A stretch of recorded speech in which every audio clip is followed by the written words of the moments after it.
माझी बहीण खूप सुंदर आहे. माझी बहीण मला इंग्रजीचं वाचन शिकवते. माझी बहीण आईला मदत करते. माझी बहीण इयत्ता 7वीमध्ये शिकते. माझ्या बहिणीचं नाव शर्वरी आहे. माझ्या बहिणीला इंग्लिश वाचायला खूप आवडते.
वर्गासाठी मी नवोपक्रम एक जो घेतला आहे त्याचं नाव आहे चला बोलूया चला लिहूया। हा उपक्रम घेताना मला विशेष खूप आनंद वाटला, कारण या उपक्रमात एक जी नाविन्यता होती, खेळातून विद्यार्थ्यांनी एक खेळाप्रमाणे त्यांनी त्या उपक्रमाला घेतलं। आपल्याला जो विषय येईल त्याची चिठ्ठी काढणे, त्याच्यावर बोलणे आणि मग बोललेल्या सगळ्या मुलींनी ते लिहिणं, याच्यात विद्यार्थ्यांचे माझे जे मी ह्या उपक्रमासाठी उद्दिष्ट ठरवलेले होते ते उद्दिष्ट साध्य होत आहे।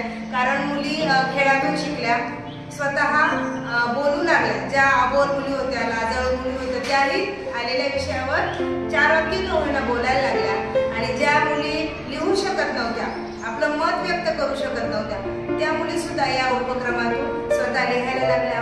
अक्षर अतिशय सुंदर त्यांचं झालेलं आहे आणि लेखन सुद्धा त्यांचं शुद्ध झालेलं आहे। गुणवत्ता विकास आणि लेखन विकास हा या उपक्रमातून झाला। हा जो उपक्रम आहे तो घेताना मला खूप आनंद वाटला आणि जे माझे उद्दिष्ट होते ते मात्र या उपक्रमातून साध्य झाले। त्यामुळे हा उपक्रम जो आहे चला बोलूया चला लिहूया, यातून सगळे जे कौशल्य होते, संभाषण कौशल्य, लेखन कौशल्य, नाविन्यता, खेळातून शिक्षण, हे सगळे साध्य झाले आणि हा उपक्रम ह्या वर्गासाठी अतिशय उपयुक्त ठरलेला आहे। धन्यवाद।